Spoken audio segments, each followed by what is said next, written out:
السلام علیکم ورحمۃ اللہ وبرکاتہ۔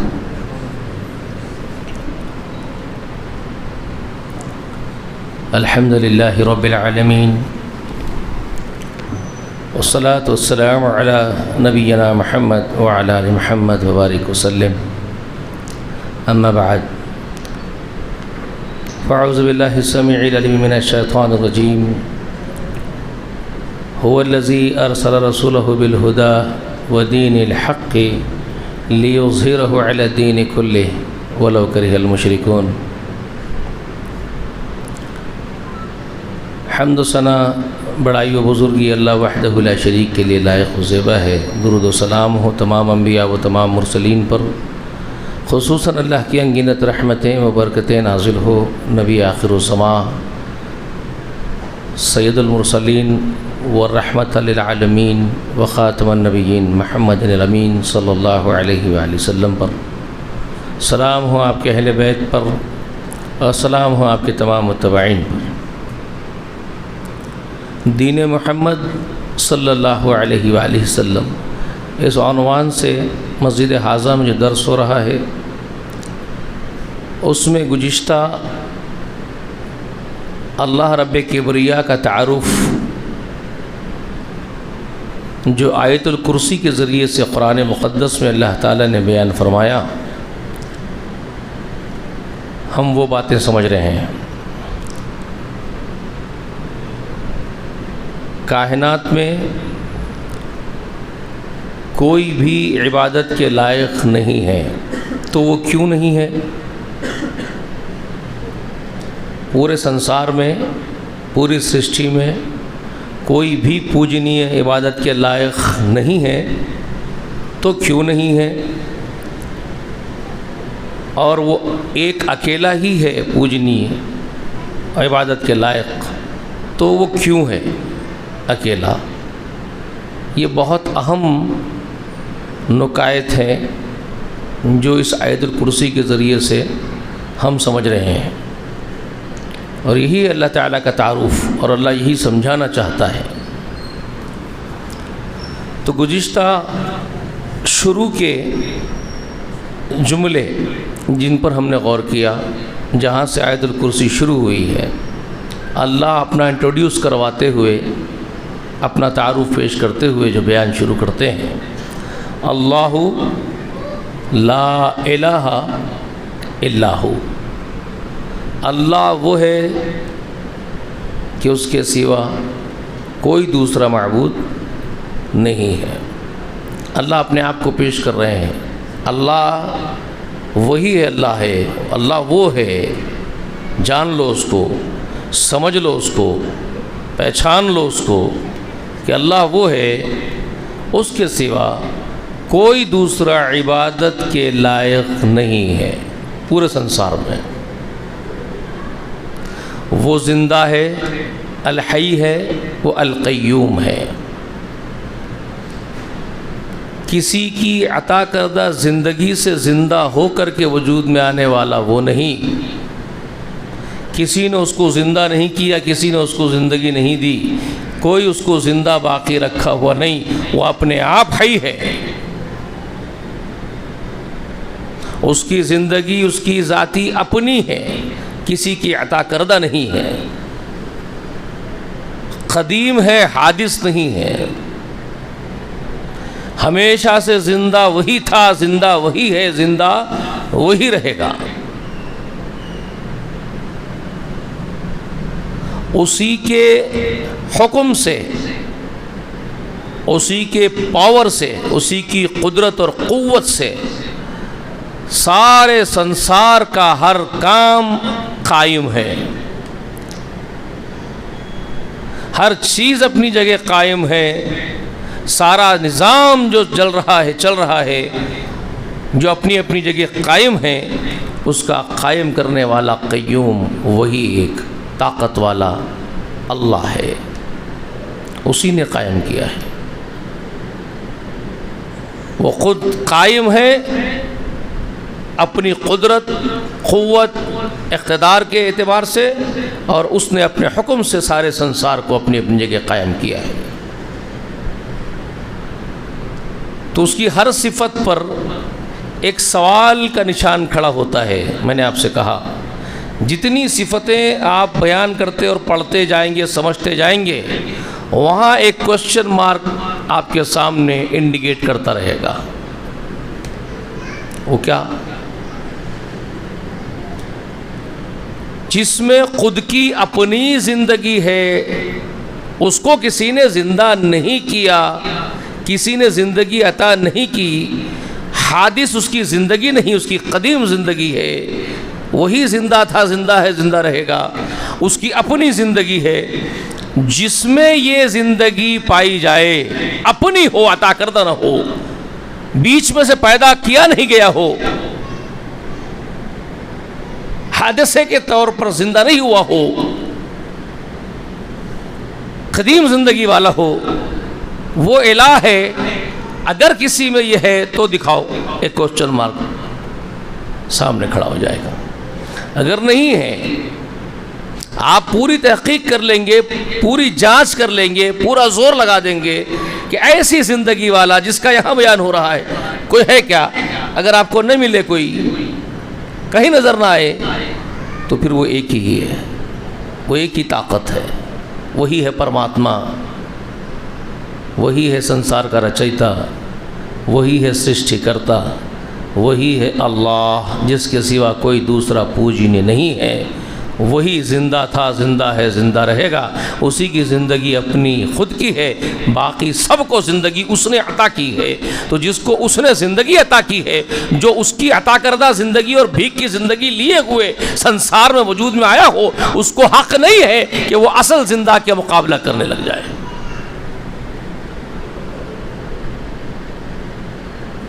یا کوئی اس کی مخلوق میں سے کسی کو اس کے مد مقابل کھڑا کر دے، یہ کسی کو حق حاصل نہیں۔ ٹھیک ہے نا؟ اسی طرح سے وہ قائم ہے، اس نے سنسار کو قائم کیا ہے۔ اگر کسی میں یہ طاقت، قدرت نہیں ہے کہ اس نے سارے سنسار کو قائم کیا، وہ خود اپنے وجود کے استقلال، خود کے قائم رہنے کے لیے کسی اور طاقت کا محتاج ہو، تو اس کو کیسے حق حاصل ہو سکتا ہے کہ وہ اصل قیوم کا مقابلہ کرے؟ جی، اس کو کوئی حق حاصل نہیں ہے، یا کسی کو کوئی حق حاصل نہیں ہے کہ کوئی کسی کو اس کا ہمسر بنا دے، اصل قیوم کا۔ پھر وہ تمام کمزوریوں سے، عیوب سے، نقائص سے بالکل پاک، نہ اس کو اونگ آتی ہے، نہ وہ سوتا ہے۔ اگر یہ کمزوریاں لاحق ہیں تو پھر وہ معبود کہلانے کا حقدار نہیں ہے۔ کوئی نیند سے دو چار ہے اور سونے کی حاجتیں اس کو پائی جاتی ہو اس کے اندر، تو پھر وہ اس بات کا حقدار نہیں ہو سکتا ہے کہ اس کی عبادت کی جائے۔ فی الواقع پوری کائنات میں کوئی بھی ایسا نہیں ہے جس کو نہ اونگ آتی ہو، نہ وہ سوتا ہے۔ وہ ایک ہی طاقت ہے، وہ ایک ہی قدرت ہے، وہ ایک ہی پاور ہے، وہ ایک ہی انرجی ہے جو پرماتما ہے۔ باقی ہر چیز کا زوال ہے، وہ تھکتا بھی ہے، وہ سوتا بھی ہے۔ اللہ کو نہ پہچاننے کی وجہ سے، اس کی معرفت کے نہ ہونے کی وجہ سے، آسمانی کتابوں کے دعوے دار ہوتے ہوئے بھی غلطیاں کرتے ہیں، انبیاء کی طرف نسبت کرتے ہوئے بھی خطائیں کرتے ہیں، اس کو پہچاننے میں غلطی کرتے ہیں۔ بائبل میں لکھتے ہیں کہ 6 دنوں میں بائبل میں لکھتے ہیں کا جملہ استعمال کر رہا ہوں، اللہ نے نازل کیا ہے، یہ نہیں کہہ رہا ہوں۔ انجیل کو اللہ نے نازل کیا ہے، اس پر ہمارا ایمان ہے، لیکن انجیل میں رد و بدل مخلوق نے کیا ہے، اس بات کو بھی ہم جانتے ہیں۔ انجیل ہو کہ تورات ہو کہ زبور ہو کہ کوئی اور صحیفے ہو کہ کوئی اور تعلیمات ہو، جس کی طرف یہ دعویٰ ہو کہ وہ آسمان سے نازل ہونے والے گرنتھ ہے، تو میں نے آپ سے گزشتہ کہہ دیا کہ ہمارا ایمان ہے کہ آسمان سے اللہ تعالیٰ نے بہت سارے صحیفے نازل کیے ہیں انبیاء کی طرف، تو جو آسمان سے قرآن سے پہلے اترا ہم اس پر ایمان رکھتے ہیں، مگر ہم یہ نہیں کہہ سکتے ہیں کہ آسمان سے جو اترا ہے وہ سب کچھ وہی ہے جو لوگ پیش کر رہے ہیں، یہ آسمان سے کہہ کر کے۔ ہر ایک کا دعویٰ ہے کہ ہمارے پاس جو گرنتھ ہے، جو وید ہو، جو بائبل ہو، جو بھی کتاب ہو، لوگ کہہ رہے ہیں کہ یہ آسمانی کتاب ہے۔ ہم آسمانی کتابوں کا انکار نہیں کرتے ہیں، ہمارا یقین ہے، ایمان ہے کہ قرآن سے پہلے بھی بہت سارے صحیفے اللہ نے مختلف انبیاء کی طرف نازل کیے ہیں، لیکن ہر ایک چیز کو ہم یہ آسمانی ہی ہے تسلیم نہیں کر لیں گے، کیونکہ لوگوں نے بہت ساری گڑبڑ کر دی ہے۔ آسمانی کتابوں میں ترمیم ہوئی، تبدیلی ہوئی۔ قرآن ہی وہ کتاب ہے جس نے فرقان کی حیثیت سے حق اور باطل کا فرق کر دیا ہے۔ تو جس کو قرآن سچا بتا رہا ہو، اگر وہ باتیں جس کو قرآن بیان کر رہا ہو پچھلی کتابوں میں بھی اگر ہو بہو نظر آتی ہیں، تو ہم پورے ایمان کے ساتھ کہتے ہیں، رسوخ کے ساتھ کہتے ہیں کہ وہ اللہ کی طرف سے ہی اترا ہوا ہوگا، کیونکہ اس کو قرآن تصدیق اس کی کر رہا ہے۔ لیکن اگر کوئی لاکھ بار کہے کہ یہ آسمان سے اترا ہے اور قرآن اس کی تردید کر رہا ہو، اس کو رد کرتا ہو کہ یہ بات غلط ہے، تو پھر تم 1 کروڑ نہیں 1 کھرب بار بھی بول لو کہ یہ آسمانی ہے، اگر قرآن نے تردید کر دی ہے تو ہم اس پر ایمان نہیں رکھتے۔ لوگوں نے بدلا ہے، یہ ایک عیاں بات ہے، ٹھیک ہے۔ انجیل میں، بائبل جس کو کہا گیا بعد میں اس کا نام دیا گیا، اس میں ایک بات لکھی گئی ہے کہ 6 دنوں میں کائنات کو پیدا کیا۔ ہم اس بات کی تصدیق کرتے ہیں، ہم اس بات کو مانتے ہیں کہ یہ جو جملہ ہے انجیل میں، بائبل میں، وہ اللہ کی طرف سے ہی ہے، اس میں کوئی دو رائے نہیں ہے۔ 6 دنوں میں کائنات کو پیدا کیا گیا، کیونکہ هو الذی خلق السماوات والارض فی 6 ایام ثم استوى علی العرش۔ اس بات کی تصدیق خود قرآن کرتا ہے اور وضاحت کے ساتھ کہتا ہے کہ 6 دنوں میں اس نے کائنات پیدا کی، 7 آسمان اور زمین۔ یہ بات سچ ہے، لیکن بائبل میں جو یہ بات کہی جاتی ہے کہ پھر 7ویں دن وہ آرام کرنے کے لیے سو گیا، وہ 7ویں دن اس نے آرام کیا، اس لیے اتوار کی چھٹی ہم بھی مناتے ہیں، ہم بھی آرام کر کے سو جاتے ہیں۔ 6 دن کام کریں گے، 7ویں دن ہم سو جائیں گے، اور اس کو یہ کہے کہ وہ ایشور کی سنت ہے، کائنات پیدا کرنے والے خالق کی سنت ہے۔ 6 دن میں اس نے کام کیا، کائنات پیدا کی، 7ویں دن وہ آرام کر کے سو گیا۔ یہ 7ویں دن آرام کیا، یہ تمہاری اپنی لاجک ہے، اس کو اللہ نے نہیں بیان کیا، یہ غلط ہے، جھوٹ ہے۔ قرآن نے اس بات کی تردید کر دی، لا تأخذ سنۃ ولا نوم، نہ اس کو اونگ چھوتی ہے، نہ وہ سوتا ہے، نہ وہ تھکتا ہے، نہ تھکتا ہے، نہ سوتا ہے، نہ اونگتا ہے، نہ اس کو سونے کی کوئی حاجت ہے۔ اس کو آرام وغیرہ وغیرہ یہ سب چیزوں سے کوئی حاجت نہیں، کمزوریاں ہیں۔ یہ تھک جانا، کمزور پڑ جانا، تھک کے آرام کی ضرورت کو محسوس کرنا، یہ نقائص ہے، نقص ہے، یہ کمزوری ہے، یہ عیب ہے جس سے وہ خالق پاک کو صاف ہے۔ سمجھ رہے بات میری؟ اہم نقطہ یاد رکھ لیجئے، جو تھک جائے وہ معبود نہیں ہے۔ تھک جانے والا معبود نہیں ہو سکتا ہے، وہ عبادت کے لائق نہیں ہے جو تھک جائے۔ اب فی الواقع آپ پوری کائنات میں ایسی کسی ہستی کو پیش نہیں کر سکتے ہیں جس کو کبھی کوئی تھکان ہی نہ ہو، کبھی تھکان نہ ہو۔ جی اب میں بے انتہا تھکا ہوا تھا، آپ کے پاس آنے کی ہمت نہیں کر رہا تھا،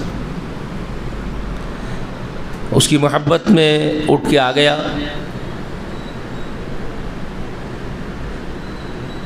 یہ ہم مخلوقات کی کمزوری ہے، اور ہم جیسے حقیر ترین مخلوق اس بات کا دعویٰ کرنے کا کوئی حق نہیں رکھتے کہ ہم خالق کے اوصاف کو اپنے لیے اختیار کر لیں، اس کے تصرفات کو اپنے لیے اختیار کر لیں. کسی کو حق نہیں. اب اس کے بعد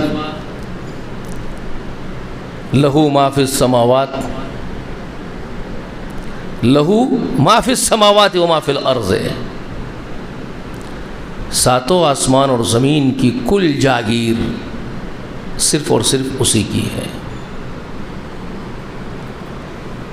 یہ انسان ہے نا، میرا میرا میرا میرا میرا جو کرتے رہتا ہے، کسی کا کچھ نہیں ہے، کسی کا کچھ نہیں. پوری کائنات میں سب کچھ اسی کا ہے. ساتوں آسمانوں اور زمین میں سب اسی کی ملکیت ہے، اسی کی اون پراپرٹی ہے. جو چیز جہاں ہے وہ اپنی جگہ اس کے حکم سے کام انجام دے رہی ہے.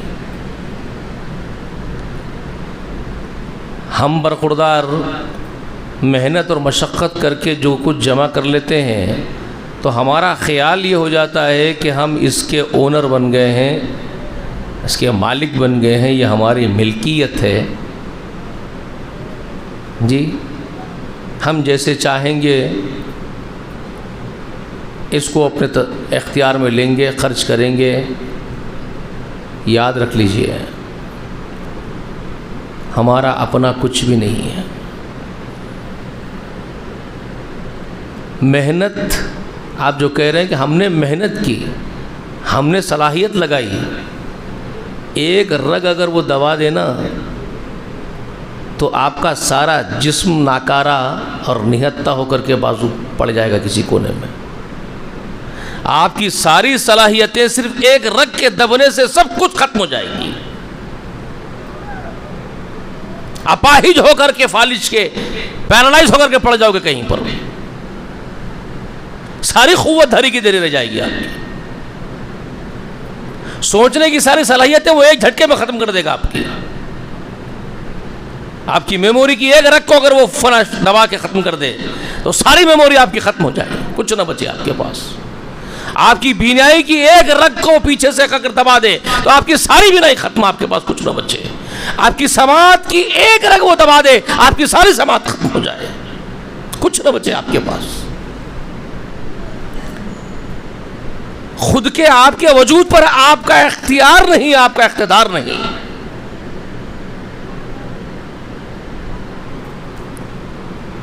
یہ کہاں کا دعویٰ کر رہے ہو کہ سب میرا ہے، میں نے بنایا ہے؟ عطا کردہ بھیک ہے اس کی جو کچھ آپ کو دیا گیا ہے، اور وہ امتحان ہے. آپ کو عطا کر کے بھی دیکھنا چاہتا ہے، آپ سے چھین کر کے بھی دیکھنا چاہتا ہے.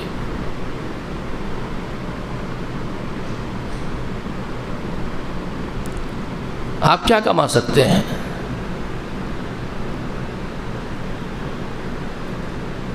بڑے بڑے طاقتوروں کو دیکھ لیے دنیا نے، کچھ کر پائے؟ جاگیریں بچا پائے؟ دولتیں بچا پائے؟ اولادوں کو بچا پائے؟ جی ساری حکومت اس کی ہے، ہر چیز پر اس کی حکمرانی ہے، ہر چیز اس کی جاگیر ہے. کبھی یہ نہ سمجھے کہ ہمارا ہے اپنا. اولاد کو کہہ رہے ہیں کہ میں تجھے عاق کر دوں گا.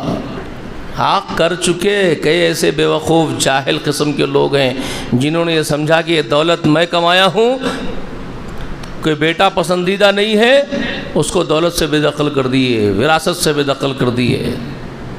میرا ہے، گھمنڈ اور تکبر میں آئے. کچھ آپ کا نہیں ہے.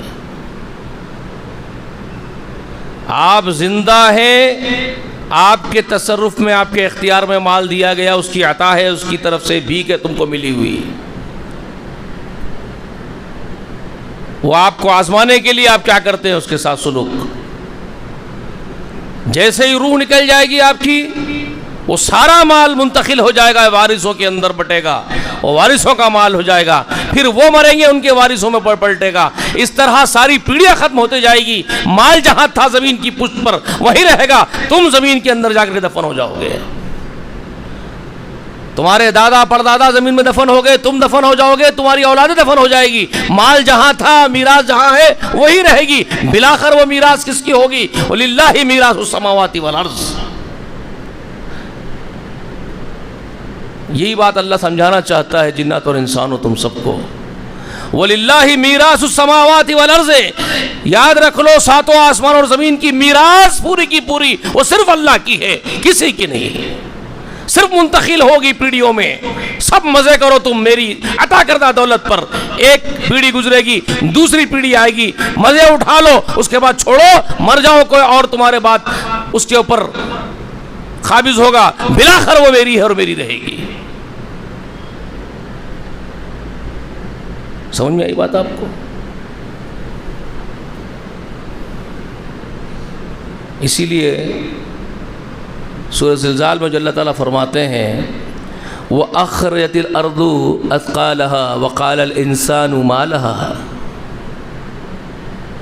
جس دن یہ زمین اپنے اندر کے اس کے حکم سے، اپنے رب کے حکم سے اس کے اندر کے دفینے اکھاڑ کر کے باہر لا کر کے پھینکے گی، اس میں دفینے ہیں، خزانے ہیں، اس زمین کی کوک میں بے شمار دفینے ہیں، ہزاروں ہزاروں ہزاروں برس کی زمین ہے یہ میں معمولی زمین کی بات کر رہا ہوں، اللہ کی ملکیت، اللہ کی پراپرٹی صرف زمین ہی کے اندر نہیں ہے، ساتوں آسمانوں اور زمین میں ہے، تصور نہیں کر سکتے آپ کتنی بڑی جاگیر کا جاگیردار ہے وہ، سنسار کا رچیتا، سارا سنسار اسی کی ملکیت ہے، میں صرف ایک معمولی زمین کی بات کر رہا ہوں جس کی خبر سورہ زلزال میں اللہ دے رہے ہیں کہ اس زمین میں جس پہ تم رہتے ہو ہزاروں برس کروڑوں برس گزر گئے زمین کے اوپر، جی گزر گئے نا، تو ان ہزاروں برس میں بڑے بڑے حاکم آئے، بادشاہ آئے، حکومتیں کیے، در حقیقت سب کے سب اسی کے در کے فقیر تھے، سب اسی کے در کے فقیر تھے، اسی کی بھیک پر اترا کے گئے ہیں زمین کی پشت پر، کسی کو بہت ملا بھیک میں، کسی کو تھوڑا ملا، جس کو بہت ملا وہ اتراتا ہوا چلا گیا زمین کی پشت پر، ظلم ڈھاتا ہوا چلا گیا، میں کرتے ہوئے مر گیا، مگر سارا کا سارا سرمایہ یہی چھوڑ کر کے گیا ہے اور خود زمین میں دفن ہو کر کے پڑا ہوا ہے، اس کی ہڈیاں کہیں دفن ہے اسی زمین کی کوک میں، اس کے ساتھ اس کا سرمایہ بھی اسی زمین کے اندر مدفون ہے، جس طرح کہیں اس کا شریر، کہیں اس کی ہڈیاں مدفون ہے زمین میں، اگر جلایا ہوگا تو استھریاں بھی پڑی ہوئی اسی مٹی میں ہے، راکھ بھی پڑی ہوئی اسی مٹی میں ہے، اگر دفن گاڑ دیا گیا ہو اس کی ہڈیاں، اس کی چمڑی اسی زمین کے اندر ہے، اگر کسی پانی میں ڈوب کے مر گیا ہے تو تہ کے اندر جو زمین ہی کی تہ میں ہے وہ بھی وہیں پڑی ہوئی ہے، اس سے ہٹ کے کہیں نہیں ہو، تم یہیں پڑے ہوئے ہو اسی مٹی میں، تمہارا سرمایہ بھی اسی مٹی میں پڑا ہوا ہے ہزاروں برس کا، اس میں دفینے ہیں، جس دن اللہ رب العالمین حکم دے گا اور زلزلے آئیں گے، وہ زمین جو اٹھا پٹک کر دے گی، جی نیچے اوپر کر دے گی، اتھل پتھل کر دے گی، اذا رجت الارض رجا، جس دن رجگا پیدا ہو جائے گا اس کے اندر، بھوکمپ پیدا ہو جائے گا اس کے اندر، جی اذا زلزلت الارض زلزالها، جس دن زمین پورے زلزلوں سے ہلا دی جائے گی، اخرجت الارض اثقالها، تو یہ زمین اپنے اندر کے سب چیزوں کو نکال کر کے باہر پھینکے گی، جیسے سوپ میں ڈال کر کے پچھوڑتے ہوئے آپ کسی عورتوں کو دیکھیں، اپنی ماں کو، اپنی بہنوں کو، اپنی بیویوں کو سوپ میں چاول یا دال وغیرہ کوئی چیز ڈال کے پچھوڑتے ہوئے دیکھیں تو کیا ہوتا ہے، اس کے اندر دبے ہوئے جو بیج ہے، جو پھینکنے کی چیزیں ہیں، جو بونڈے ہیں، وہ اوپر نکل کے آتے ہیں پچھوڑنے سے، زلزل ہلانے سے، وائبریٹ کرنے سے اوپر آتے ہیں، کسی چیز کو وائبریٹ کرو تو اندر کی چیزیں وائبریشن سے اوپر آتی ہے، پھر نکال کر کے پھینکتی ہیں عورتیں، دیکھیں نا مٹی وغیرہ، تو اس زمین کو جب اللہ تعالیٰ جھجوڑ دیں گے پوری طریقے سے، زلزلے ہوں گے، اس کے اندر کے جب چیزیں باہر نکل کے، خزانے دفینے باہر نکل کر کے آئیں گے، سب نکل کر کے اوپر ڈھیر لگ جائیں گے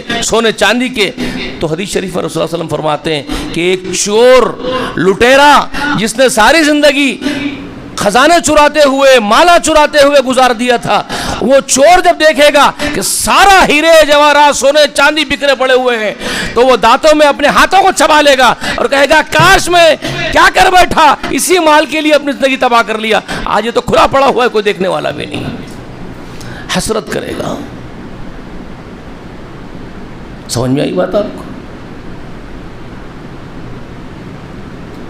بلاخر کس کے ہے خزانے، یہ بلاخر کس کی ہے پراپرٹی، ہے بلاخر کس کا ہے ساتوں آسمان زمین کا خزانہ؟ لہو ما فی السماوات و ما فی الارض، اسی کا ہے ساتوں آسمان اور زمین میں جو بھی ہے سب اسی کا ہے، کسی کا کچھ نہیں ہے۔ جس کا کچھ نہیں ہو سب فقیر ہو، فقیر کو کہاں سے حق حاصل ہو جائے کہ وہ جاگیردار اصل اللہ کے مقابلے میں کھڑا ہو جائے اور اپنے آپ کی عبادت کروانے لگ جائے کسی سے؟ یا کسی کو کیا حق ہے کہ کسی کے بارے میں یہ فیصلہ کرے کہ وہ صاحب کو حق ہے؟ کہاں سے حق ہے؟ کس کو حق ہے؟ جی سب اس کے در کے فقیر۔ یہی تو بات ہے سورہ فاطر میں جو اللہ تعالیٰ فرماتے ہیں یا ایھا الناس انتم الفقراء الی اللہ واللہ هو الغنی الحمید، 15ویں آیت کریمہ ہے سورہ فاطر کی۔ کیا فرماتے ہیں؟ یا ایھا الناس انتم الفقراء الی اللہ، اے انسانوں تم سب کے سب اسی اللہ کے در کے فقیر ہو، واللہ هو الغنی الحمید، وہ اللہ ہی اکیلا ہے جو غنی اور حمید، غنی مال والا، غنی مستغنا بے نیاز، ہر احتیاج سے پرے، ہر محتاجی سے پرے، سارے خزانوں کا مالک، سب کچھ بے نیازی والا، کسی سے کوئی اس کی احتیاج نہیں، وہ غنی اور بے نیاز، وہ اکیلا ہے اور وہی تعریفوں والا ہے، اور تم سب اسی کے در کے فقیر ہو، سب۔ انبیاء ہے اس میں، رسل ہیں اسی میں، اللہ والے اسی میں ہیں، نیک اسی میں، بد اسی میں، سب کو کہہ دیا گیا انتم الفقراء الی اللہ، تم سب اللہ ہی کے در کے فقیر ہو، واللہ هو الغنی الحمید، واللہ ہی اکیلا ہے غنی اور تعریفوں کے قابل، حمد والا، شکر گزاری کے لائق، جس کے سامنے شکر کے سجدے بجا لائے جائے، شکر گزاریاں بجائے لائے، وہ ایک ہی ایک ہے، اکیلا ہی اکیلا ہے، وہ ہے اللہ، باقی سب فقیر۔ تو فقیر کو کیا حق ہے صاحب کہ غنی کا مقابلہ کرے؟ فقیر، آپ کسی فقیر کو غنی کے مقابلے میں کھڑے کر دیں گے جو اصل غنی ہے، جو اصل معبود ہے؟ پھر سوالیہ نشان کھڑا ہو گیا۔ جب کوئی غنی نہیں، کوئی خزانوں کا مالک نہیں، کوئی اونر نہیں، پراپرٹی والا نہیں، کائنات اسی کی ہے، سب اسی کی، تم سب چھوڑ کے مرو گے، تمہارا اپنا کچھ نہیں، تو تم کیسے اس بات کے حقدار بن جاتے ہو کہ تم معبود کہلاؤ، تم الہ کہلاؤ؟ ٹھیک ہے نا؟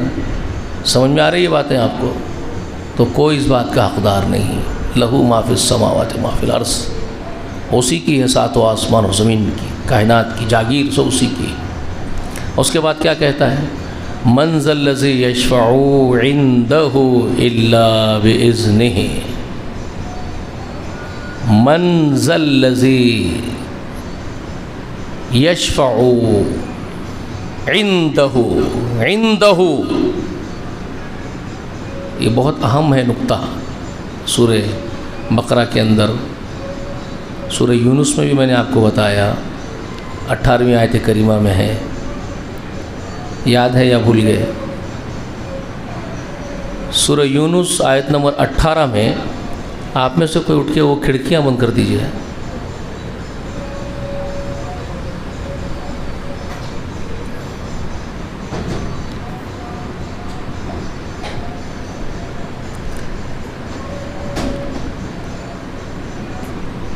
سورہ یونس میں اللہ نے فرمایا وَيَعْبُدُونَ مِن دُونِ اللَّهِ مَا لَا يَضُرُّهُمْ وَلَا يَنفَعُهُمْ وَيَقُولُونَ ہؤلاء شفعاؤنا عند اللہ.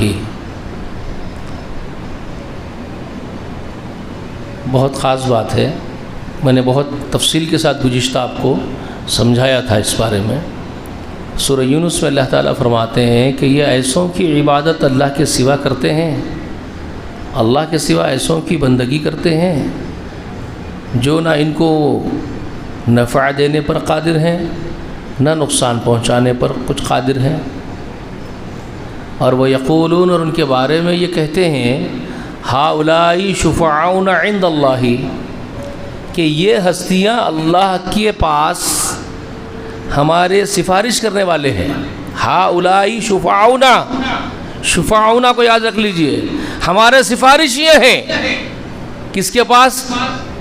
شفعاؤنا عند اللہ، اللہ کے نزدیک ہمارے سفارش یہ ہیں.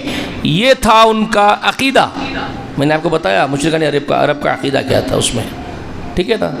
اب یہاں سورۃ البقرہ میں اللہ تعالیٰ آیت الکرسی میں جو بات پوچھ رہے ہیں ان سے، انہی سے پوچھا جا رہا ہے. من ذا الذی یشفع عنده الا باذنہ، کون ہے اللہ کے پاس اس کی جناب میں کسی کی سفارش کرے سوائے اس کے جس کو وہ اجازت دے.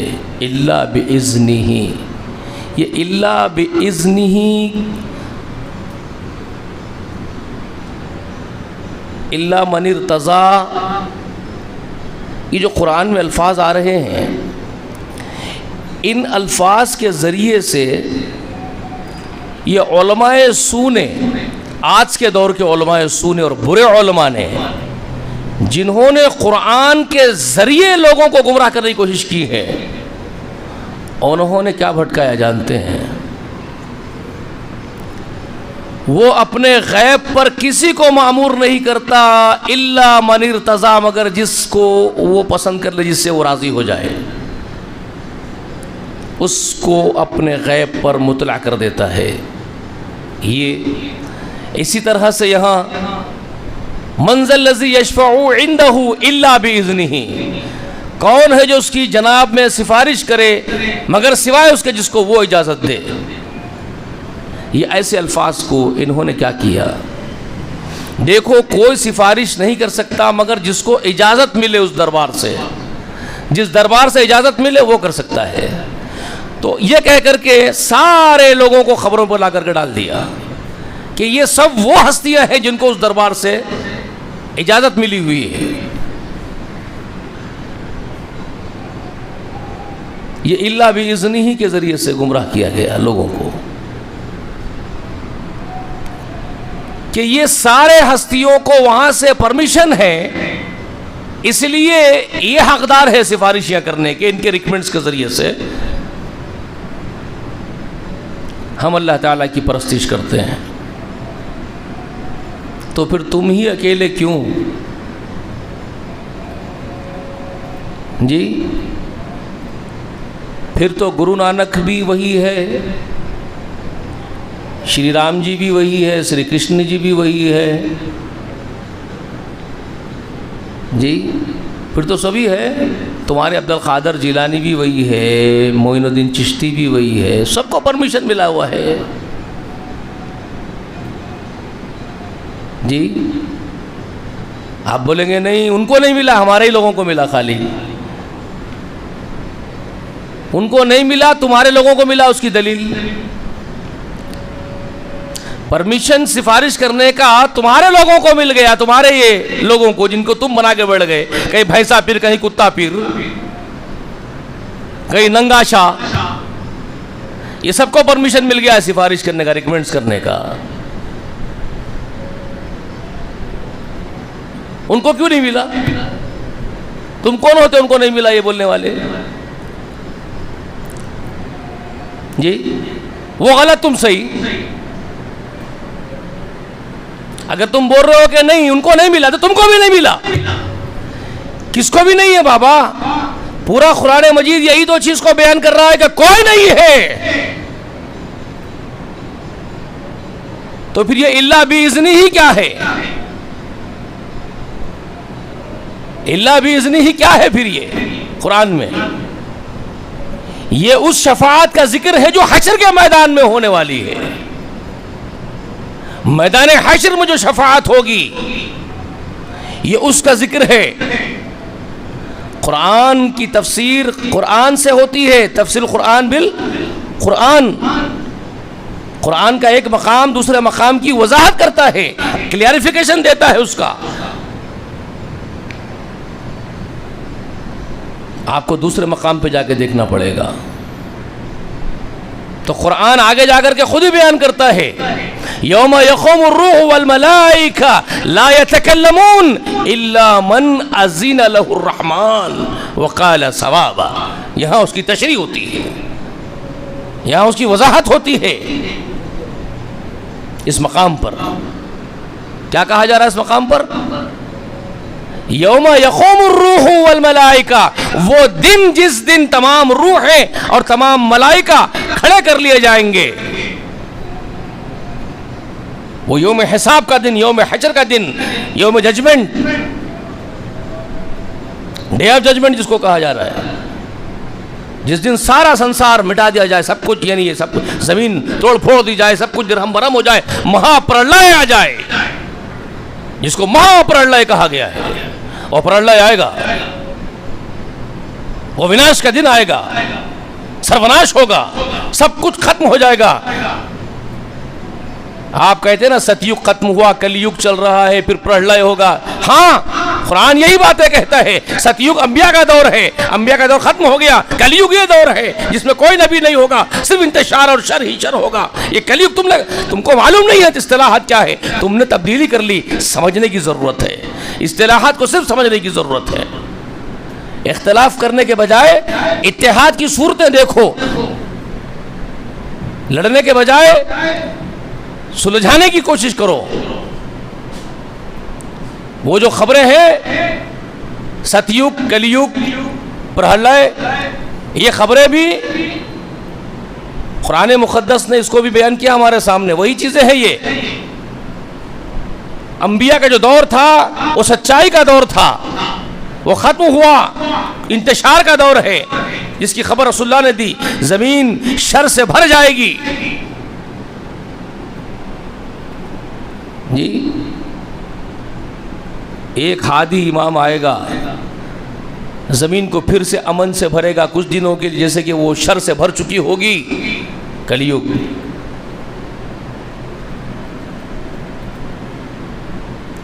ٹھیک ہے.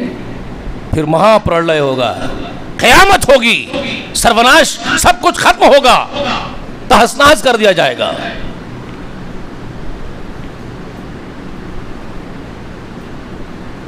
وہ آئے گا اور وہ آ رہا ہے، وہ دن آ رہا ہے قریب، کشا کشا. تو اس دن وہ سفارشی کھڑے ہوں گے، جس کو اذن ملے گا، اجازت ملے گی، وہ کھڑے ہوں گے. اس کا ذکر ہے یوم یقوم الروح والملائکہ لا یتکلمون.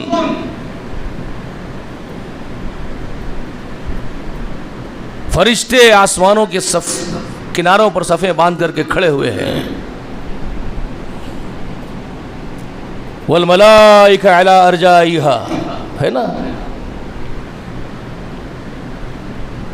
والملک صفا صفا وجیء یومئذ بجہنم یومئذ یتذکر الانسان وانیٰ لہ الذکریٰ. یہ وہی خبریں ہیں جو قرآن دے رہا ہے آپ کو. سمجھ میں آ رہی ہے باتیں آپ کو؟ جس دن رب اذا دکت الارض دکا دکا، جس دن زمین توڑ دی جائے گی، پھوڑ دی جائے گی، کوٹ کوٹ کر کے برابر کر دی جائے گی، ہموار کر دی جائے گی. اذا دکت الارض دکا دکا وجاء ربک، جس دن رب ظاہر ہو جائے گا حساب لینے کے لیے. والملک صفا صفا، جس دن فرشتے صفیں باندھ کر کے بعدب آسمان کے کناروں پر کھڑے ہو جائیں گے. والملائکہ علی ارجائہا، جس کی خبر سورہ الحاقہ میں دیا کہ اس دن ملائکہ فرشتے آسمانوں کے کناروں پر کھڑے ہو جائیں گے صفیں باندھ کر کے. یومئذ یتذکر الانسان، اس دن انسان کو یہ سب خیال آئے گا، کیا کیا تباہی ہم نے کر لی اپنے آپ کی. اس دن کا ذکر ہے یوم یقوم الروح، جس دن تمام روحیں کھڑی کی جائیں گی. یا روح القدس جبریل کھڑے کیے جائیں گے، والملائکہ اور تمام ملائکہ کھڑے کر دیے جائیں گے.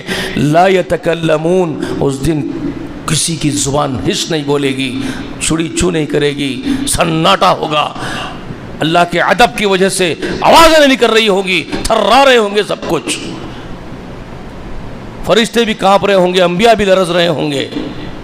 لا یتکلمون الا من اذن لہ الرحمن، سوائے اس کے بات کرنے والوں میں سے صرف وہ بات کرے گا جس کو رحمان اجازت دے گا. الا باذنہ، وہ ہے وہ. من ذا الذی یشفع عندہ الا باذنہ، کون ہے جو اس کی جناب میں کسی کی بھی سفارش کرنے کی ہمت کرے سوائے اس کے جس کو رب اجازت دے، رحمان وہ ہے. اور آپ برخوردار یہ سمجھ رہے ہیں کہ دنیا میں سفارشیاں ہو رہی ہے، بیٹا نہیں ہو رہا تو وہ حضرت سفارش کر رہے ہیں، کوئی ایگزام میں پاس ہونا ہے تو وہ حضرت سفارش کر رہے ہیں، شادی نہیں ہو رہی تو حضرت سفارش کر رہے ہیں، بارش نہیں ہو رہی تو وہ حضرت سفارش کر رہے ہیں. آپ نے کھلونا بنا دیا اللہ کو، تماشا بنا کے رکھ دیا آپ نے اللہ کو. اللہ کو پہچانے آپ.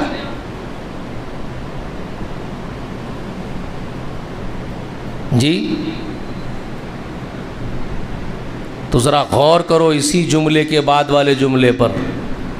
من ذا الذی یشفع عندہ الا باذنہ کے بعد کیا فرمایا؟ کیا فرمایا بھائی؟ یاد ہے آیت الکرسی کسی کو؟ کیا مطلب ہے اس کا پھر؟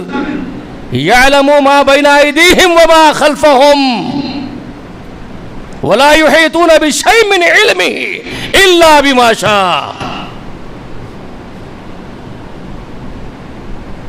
یہ کیا ہے پھر؟ یعلم ما بین ایدیہم وما خلفہم، اس کو علم ہے جو کچھ تمہارے آگے جو کچھ تمہارے پیچھے ہے، وہ جانتا ہے. تمہارا سفارشی کون ہے؟ جو جانتا ہو، علم والا ہو، جو سفارش کرے میرے سامنے. جو مجھ سے زیادہ جاننے والا ہو تو بات کرے نا. اس فلسفے کو میں نے گزشتہ بہت اچھا سمجھایا تھا، یاد رکھنے والے یاد رکھے ہوں گے، جو بھول گئے ہوں گے وہ بھول گئے ہوں گے. سورہ یونس کے ذریعے سے وہی بات، وہ جو کہتے تھے مشرکان عرب، ہؤلاء شفعاؤنا عند اللہ، یہ ہستیاں اللہ کے پاس ہمارے سفارشیاں ہیں. ان کا یہی عقیدہ تھا کہ یہ دیوی ہے، یہ سفارش کرتی ہے ہمارے مال کے لیے، دولت کے لیے، یہ ہے سفارش کرتی ہے ہماری اولاد کے لیے، یہ ہے سفارش کرتی ہے ہماری صحت کے لیے، یہ ہے سفارش کرتی ہے ہمارے موسمیات کے لیے، یہ ہے سفارش کرتی ہے یہ ہمارے خیر کے لیے. ان کا عقیدہ تھا کہ کہیں نہ کہیں وہ دیویاں ہماری سفارشیاں کرنے والی ہیں اللہ کی بارگاہ میں. ان کے سفارشوں کی وجہ سے ہمارے سارے کام چلتے ہیں، ہمارا نظام چلتا ہے، ہماری زندگیاں خیر و آباد رہتی ہیں، شاداب رہتی ہیں. ان کی وجہ سے یہ ناراض ہو جائیں گی تو ہماری شادابی ختم ہو جائے گی، ہماری زندگیوں میں نحوستیں آ جائیں گی. یہی ان کا عقیدہ تھا، یہی تو ان کا عقیدہ تھا. تو اللہ نے کیا کہا؟ اتنبئون اللہ بما لا يعلم في السماوات ولا في الارض. یہ سورہ یونس کے 18ویں آیت کریمہ میں اتنبئون اللہ بما لا يعلم في السماوات ولا في الارض سبحانہ وتعالی عما یشرکون.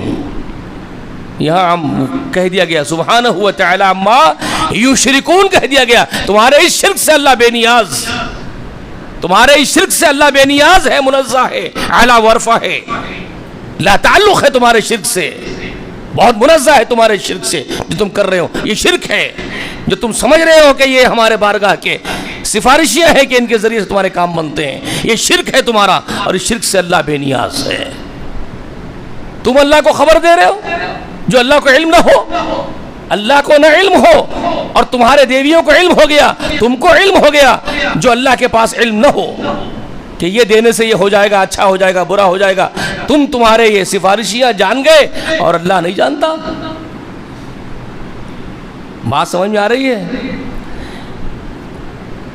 نہیں سمجھ میں آ رہی ہے. میں گیا ہوں ایک صاحب کے پاس، جا کر کے بول رہا ہوں حضرت مجھے ایک چیز کی حاجت ہے، میرا یہ کام بن جائے گا، آپ سفارش کیجئے.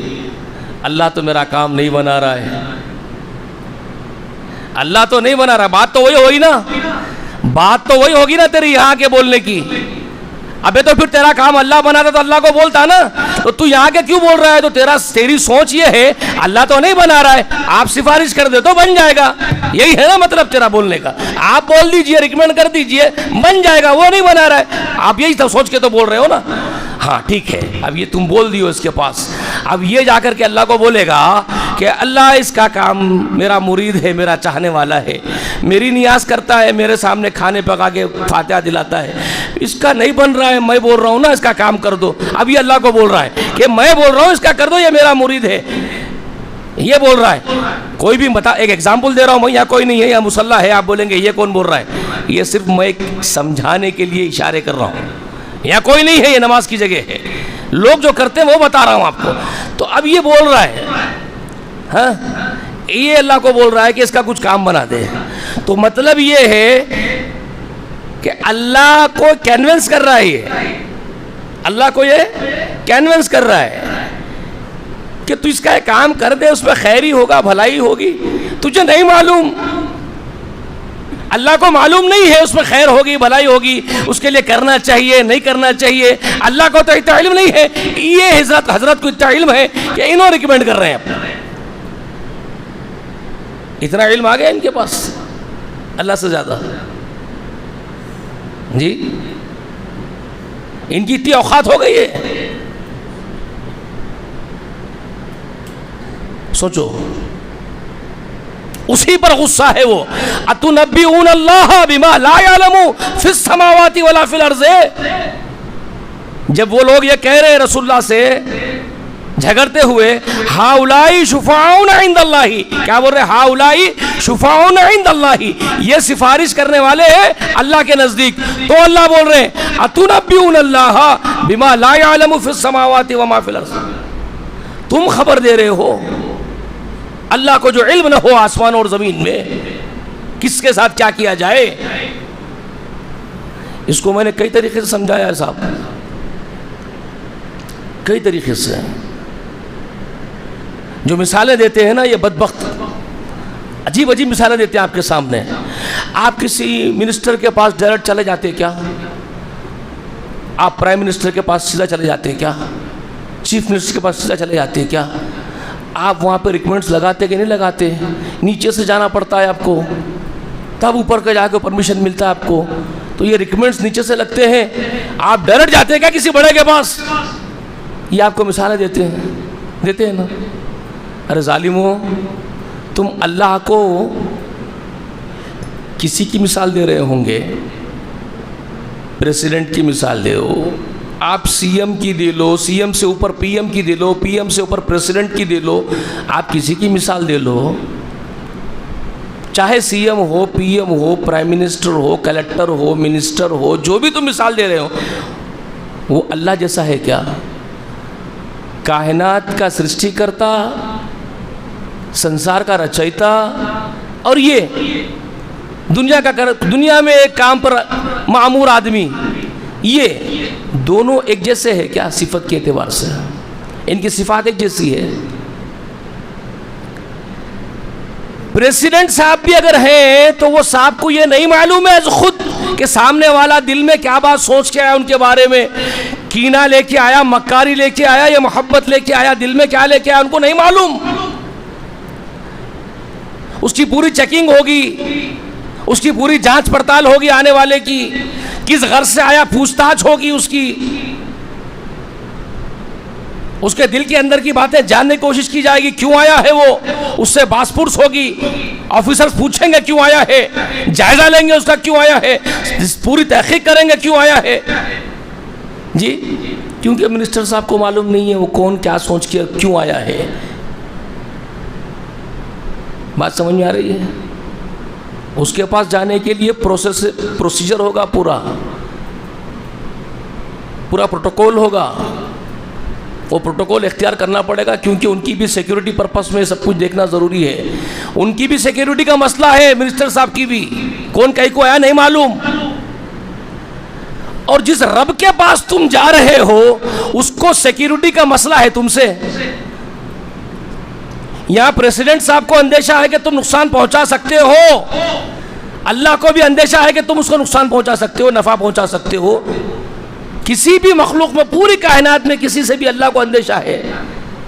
پوری کائنات میں، پوری مخلوق میں کسی سے بھی، ایک سے بھی اللہ کو اندیشہ ہے سیکیورٹی پرپس کا. اللہ کو انسیکیورٹی فیل ہو رہی ہے کیا؟ تم نقصان پہنچا سکتے ہو اس کا اندیشہ ہے اللہ کو؟ نہیں ہے. دوسری چیز، تمہارے دل میں تم کیا مکاری لے کے آئے ہو، خیر لے کے آئے ہو، شر لے کے آئے ہو، اس کی خبر اللہ کو نہیں ہے. کہ جیسے منسٹر صاحب کو نہیں ہے، جیسے پی ایم صاحب کو نہیں ہے، سی ایم صاحب کو نہیں ہے خبر، ویسے اس کو بھی نہیں ہے کیا خبر تمہارے دل میں کیا سوچ کے آئے تم. انہو علیم بذات الصدور، وہ تو ایسا ہے کہ تمہارے سینوں کے اندر کے بھید بھی وہ جانتا ہے. تم جو سوچ رہے ہو وہ سوچ بعد میں پیدا ہوتی ہے تمہارے دل میں، پہلے وہاں انفارمیشن ہو جاتی ہے تم کیا سوچ رہے ہو. تم جو سوچ رہے ہو پہلے وہاں انفارمیشن ہو جاتی ہے، اس کو معلوم ہو جاتا ہے. وہ تم انفارمیشن بھی بولنا غلط ہے، انفارمیشن بولنا بہت غلط ہو گیا میرا جملہ، اللہ مجھے معاف کر دے. بعض وقت دیکھیے جذبات میں باتیں کچھ نکل جاتی ہے. انفارمیشن وہ ہوتی ہے جو پہنچائی جاتی ہے.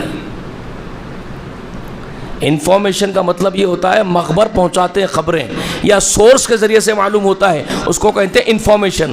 یہ انفارمیشن کا جملہ بھی اس کے لیے سوٹیبل نہیں ہے. اس کو پہلے معلوم ہے تم کیا سوچ رہے ہو، اس کو پہلے سے یہ بات معلوم ہے تم کیا سوچنے والے ہو. تم اب کیا سوچنے والے ہو اس کو معلوم ہے، پہلے اس کو معلوم ہے پھر تم سوچتے ہو. وہاں یہ معاملہ ہے، انفارمیشن بھی نہیں ہے، کسی کے پہنچانے کی بھی اس کو حاجت نہیں ہے. وہ باخبر ہے، خود ہی از خود باخبر ہے. بات سمجھ میں آ رہی ہے؟ اس سے اس کا کیا کنیکشن ہے کہ تم اس کی مثال اس کو دے رہے ہو؟ وہاں سیدھے چلے جاتے. جی تم کو کیا دینا چاہیے، کیا نہیں دینا چاہیے، تمہارے کس چیز کے دینے میں خیر ہے، کس نئی چیز کے نہیں دینے میں خیر ہے، یہ سارا علم اس کے پاس ہے. تو اس کے لیے کسی ریکمنڈیشن کرنے والے کی قطعاً کسی قسم کی حاجت نہیں ہے. اس کو کوئی سفارشی کی ضرورت نہیں ہے. وہ اپنے کام خوب جانتا ہے، اس کو خود کو معلوم ہے کیا کرنا ہے. وہ اپنے کام خود خوب جانتا ہے، اور وہ وہی کرتا ہے جو اس نے 50,000 برس پہلے سے ہی اپنی کتاب میں اس کے پاس لکھا ہوا ہے. وہ خود تقدیریں لکھ دی ہے اس نے، وہی ہوگا جو اس نے لکھا ہوا ہے. کوئی اس کی تقدیر لکھی ہوئی کو بدلنے والا نہیں. تو پھر کون کیا سفارش کرے گا؟ سب مجھے بیٹا دینا ہے نہیں دینا ہے، بیٹی دینا ہے یا بیٹا دینا ہے، یا اولاد دینا ہی ہے یا نہیں دینا ہے، یہ سارا علم اس کے پاس ہے. جی من ذا الذی یشفع عندہ الا باذنہ، کون ہے جو سفارش کرے اس کے پاس؟ اللہ باذنہ، وہ جس کو اجازت دے گا. وہ حشر کے دن بخشش کی سفارش ہوگی، سزا دی جائے یا معاف کر دی جائے، وہ بھی وہی طے کرے گا. میں نے آپ سے کہا نا، وہ بھی میں نے آپ کو سنایا، حدیث بہت مرتبہ سنایا سفارش کے ضمن میں. اللہ کے رسول فرماتے ہیں کہ میں سجدے میں گر جاؤں گا، جب تک اس کو منظور ہوگا مجھے سجدے میں رہنے دے گا.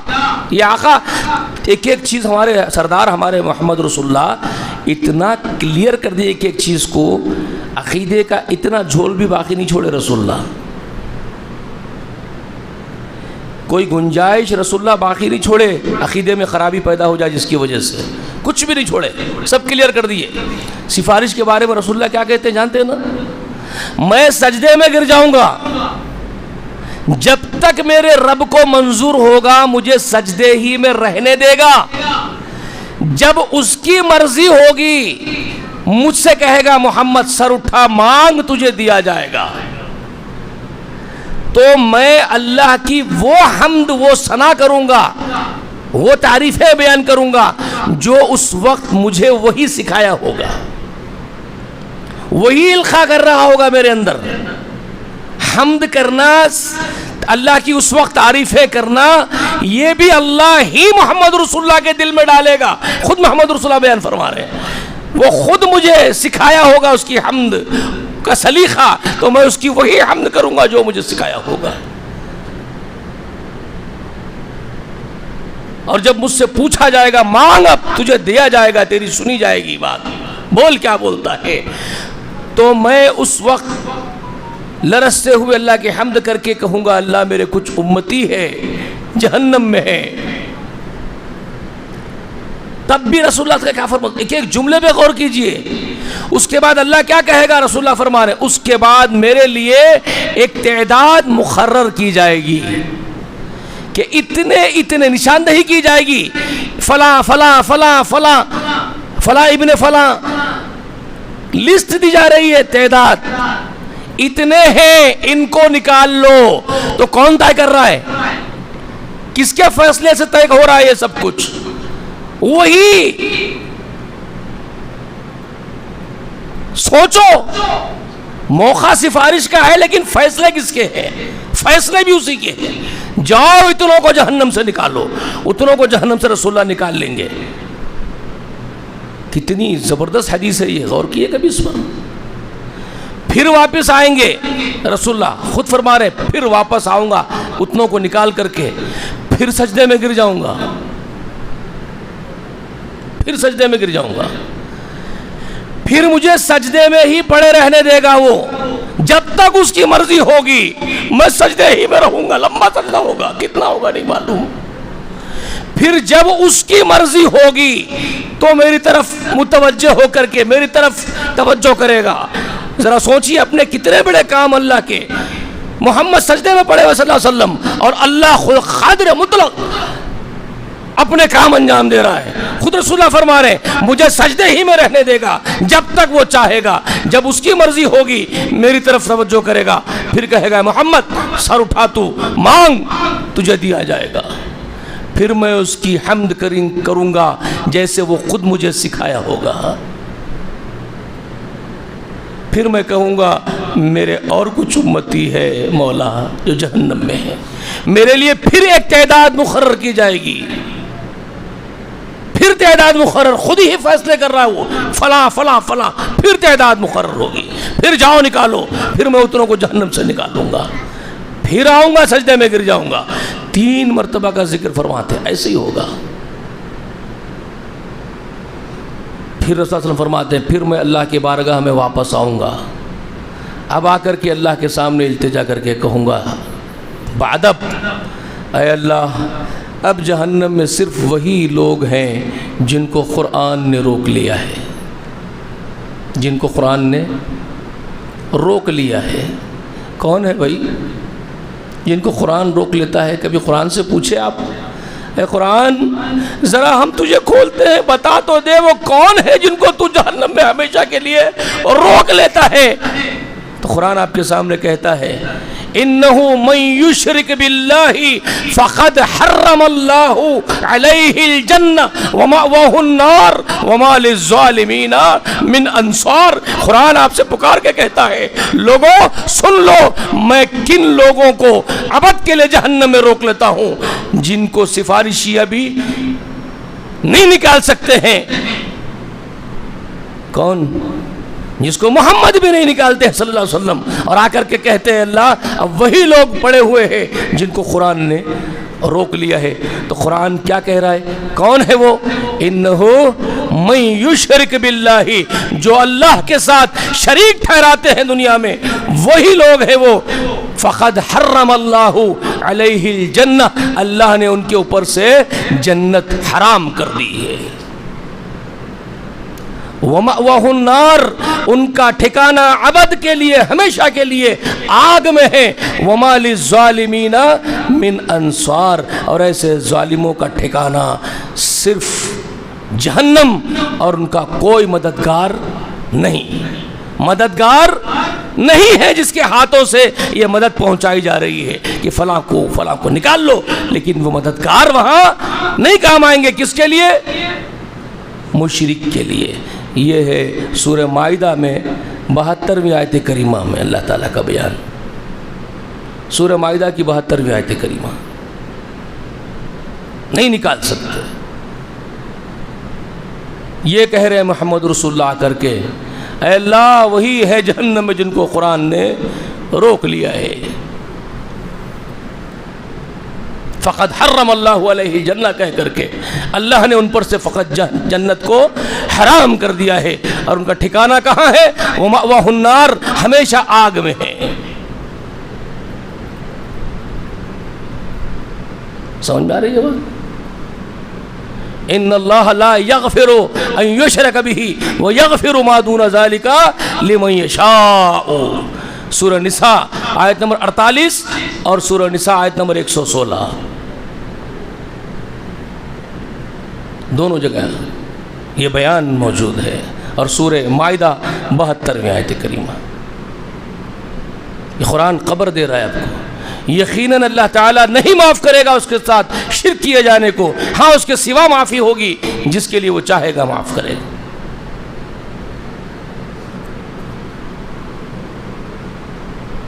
آئی بات سمجھ میں؟ تو یہ ہے یہاں پر جو وضاحت ہے. من ذا الذی یشفع عندہ الا باذنہ، کون ہے کس کی مجال ہے جو اس کے پاس سفارش کے لیے لب کھولے سوائے اس کی جس کو وہ اجازت دے گا. اور وہ جو اجازتیں ہوں گی میدان حشر میں ہوں گی. اس کے سب سے بڑے مقام پر سفارش کے جو فائز ہیں، جن سے اللہ نے وعدے کیے ہیں سفارش کے مقام محمود کے، وہ ہیں ہمارے سردار محمد رسول اللہ صلی اللہ علیہ وآلہ وسلم. اللہم صلی علی محمد وعلی آل محمد وبارک وسلم. عسیٰ ربک ان یعبسک اللہ، مقام محمودہ جس کو اللہ تعالیٰ بیان کر رہے ہیں سورہ اس اسرا میں، بنی اسرائیل میں. ان قریب اللہ تعالیٰ تجھے ایک مقام محمود پر فائز کرنے والا ہے میرے حبیب.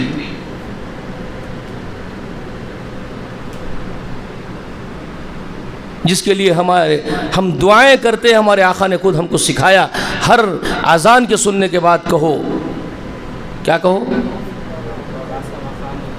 یہ اللہم رب هذه الدعوة التامة والصلاة قائمة آت محمد الوسیلة والفضیلة وبعثه مقاما محمود الذی وعدته.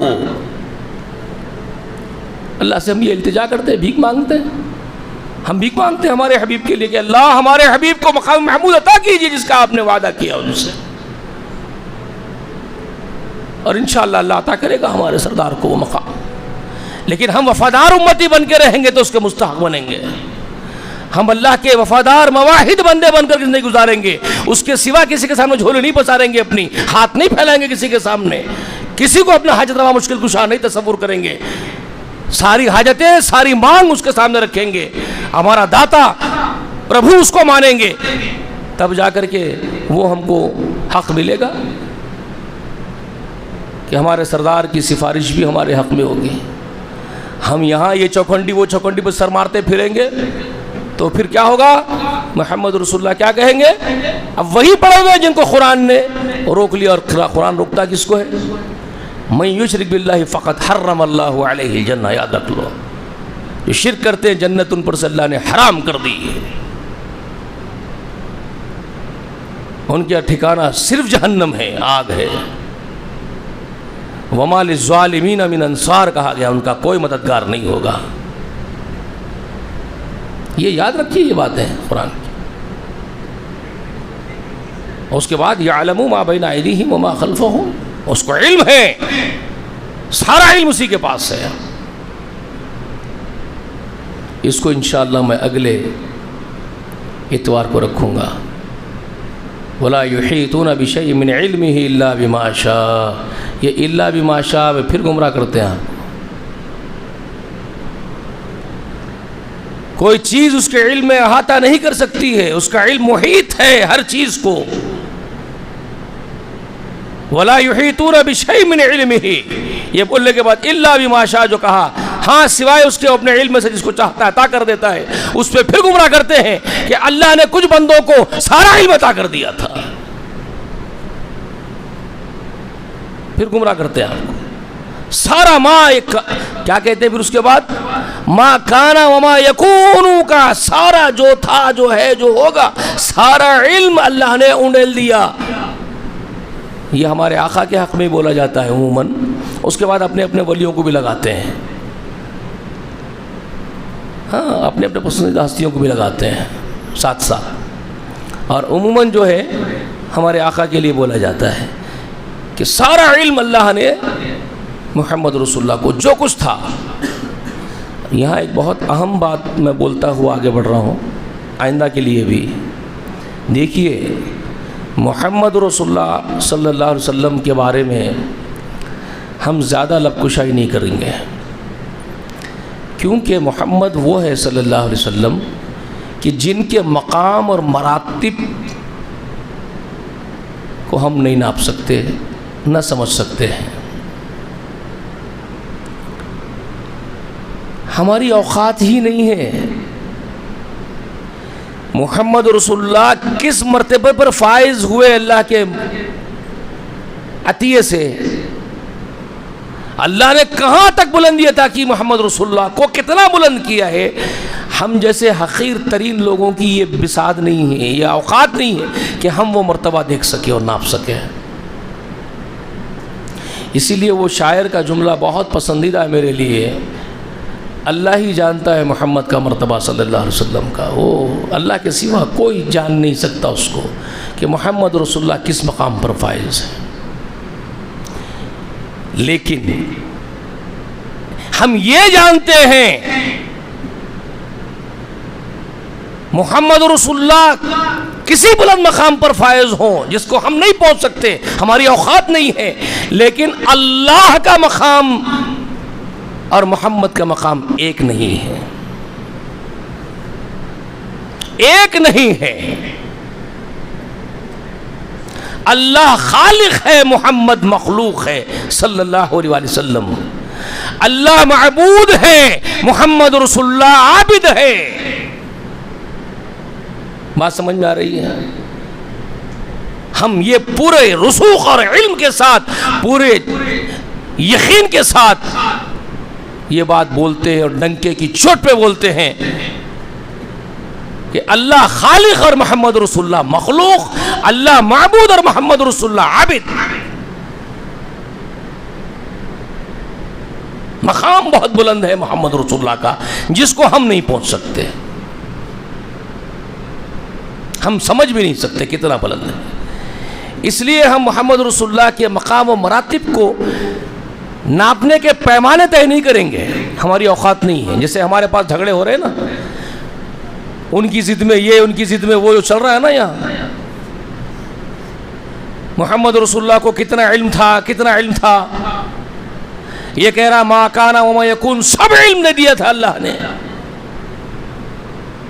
تو کوئی کہہ رہا ہے گستاخی کر دے رہا ہے، آپ کچھ بھی نہیں تھے، ایک عام بشر تھے۔ نعوذ باللہ ثم نعوذ باللہ۔ تو یہ ساری حماقتیں برباد کر دے گی، غلو بھی برباد کر دے گا، اور یہ جو دوسرا انداز ہے نبی صلی اللہ علیہ وسلم کے لیے گستاخانہ انداز، یہ تو تباہی کر دے گا، سیدھا تباہی کر دے گا، کچھ نہیں بچنے دے گا۔ یہاں بہت پھک پھک کے قدم رکھنا ہے، بہت بلند مقام ہے محمد رسول اللہ کا۔ تو انشاءاللہ میں بتاؤں گا آپ کو، کوشش کروں گا بساط بھر اپنے ٹوٹے پھوٹے علم کے ساتھ یہ کوشش کروں گا کہ یہ بات عیاں ہو جائے۔ یہ جو اللہ فرما رہے ہیں یہاں پر وَلَا يُحِيطُونَ بِشَيْءٍ مِّنْ عِلْمِهِ إِلَّا بِمَا شَاءَ، کوئی چیز علم میں اس کا احاطہ نہیں کر سکتی، ہاں وہ جتنا جس کو دینا چاہتا ہے دیتا ہے علم۔